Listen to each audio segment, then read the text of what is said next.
Hello students, today I am going to discuss one more important reaction, that is Baeyer-Villiger oxidation, and this Baeyer-Villiger oxidation is also known as Baeyer-Villiger rearrangement. So if you look at what is this Baeyer-Villiger oxidation is, it is simple oxidation reduction reaction. Here if we take aldehyde, if it is treated with oxidizing agent like peroxy acid,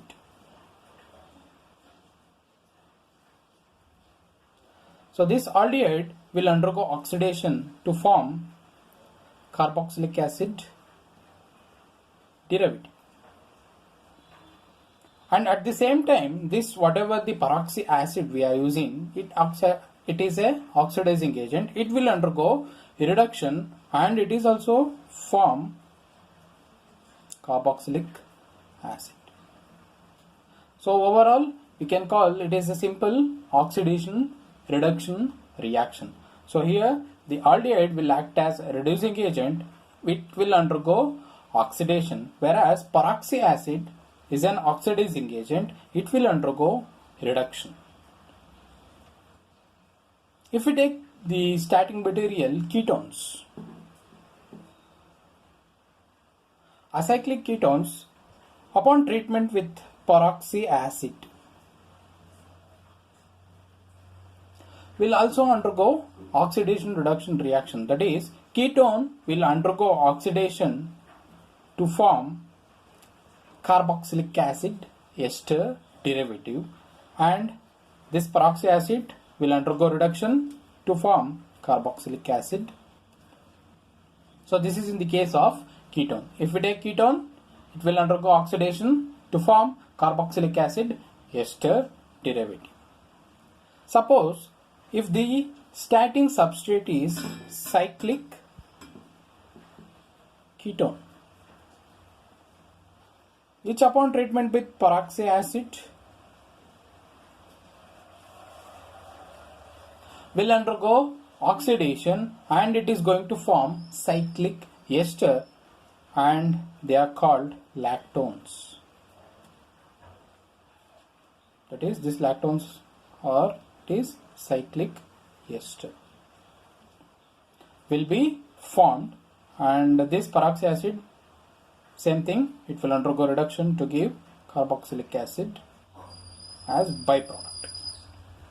Okay, and here the peroxy acid widely used is metachloroperbenzoic acid.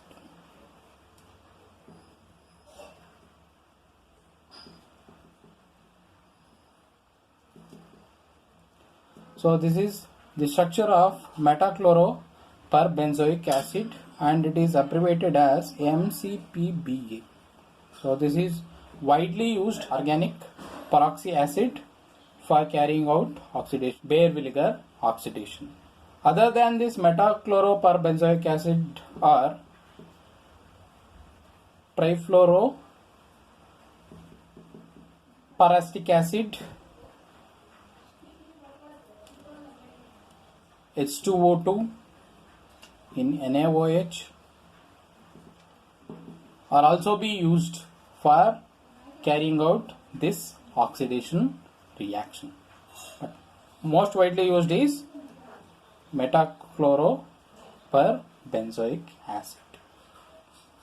And if you come for the mechanism of Baeyer-Villiger oxidation, first step is protonation of carbonyl oxygen. Yeah, I have taken a ketone. What happens in the first step is, whatever the lone pair present on this oxygen will take up the proton and it is going to form protonated form, and this protonated form now it is activated. This activated carbonyl group will undergo nucleophilic addition reaction. So this peroxy anion will undergo nucleophilic addition reaction and it is going to form Kriege intermediate. So This is an tetrahedral intermediate called Craigie intermediate, and this Craigie intermediate in the next step will undergo 1,2 alkyl shift.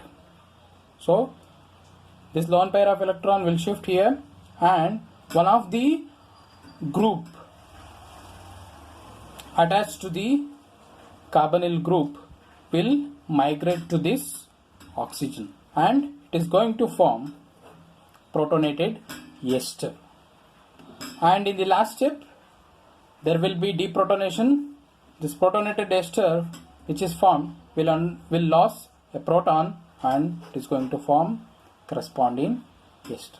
So this is the mechanism of Baeyer-Villiger oxidation. In Baeyer-Villiger oxidation we will come across regioselectivity. Means if I take acetaldehyde, if I treat this acetaldehyde with peroxy acid, then there will be question that whether the oxygen will insert between this carbon and hydrogen, or whether I am going to get insertion of oxygen like this. So there will be question. So that will be answered by regioselectivity in Baeyer-Villiger oxidation. Means this is the product I am going to get if I do Baeyer-Villiger oxidation of acetaldehyde. This is not going to be formed. And if it come for this ketone, here there is possibility of formation of this product, as well as there is formation of this, but this product will not be formed, and this is the product I am going to get. And this will be explained in the regioselectivity. Why only this product and this product is formed, not the remaining options or remaining possibilities are not formed, is because the group which migrates has to stabilize the carbocation formed. Means if you look at the carbocation formed from these two, so here I am going to get methyl cation, and here I am going to get ethyl cation. So compared to these two, this ethyl cation is more stabilized because of positive inductive effect by alkyl group, but this methyl cation is not stabilized. So hence this ethyl cation will migrate to the oxygen. So that is the reason why we have regioselectivity in Baeyer-Villiger oxidation. So which group migrates is, it depends upon the how the group is going to stabilize the formed carbocation. Okay, so this is the case, and based on this we will have migratory aptitude. So this is the migratory aptitude for Baeyer-Villiger oxidation, that is hydrogen will be preferably it is going to migrate than tertiary group, which in turn has greater migratory aptitude compared to secondary, then followed by aryl group, which is followed by primary alkyl group, and least is methyl. So this is the migratory aptitude for Baeyer-Villiger oxidation. Okay. And if you come for the aryl group, so here the aryl group with electron donating substituent will migrate in preference to, has greater migratory aptitude than aryl group with electron withdrawing substituent. Okay, so this is in the case of aryl. So if we have two aryl groups, one is having electron donating group and other is having electron withdrawing group, then the aryl group which is having electron donating group will migrate. So these are the important aspects you need to remember in Baeyer-Villiger oxidation. Thank you.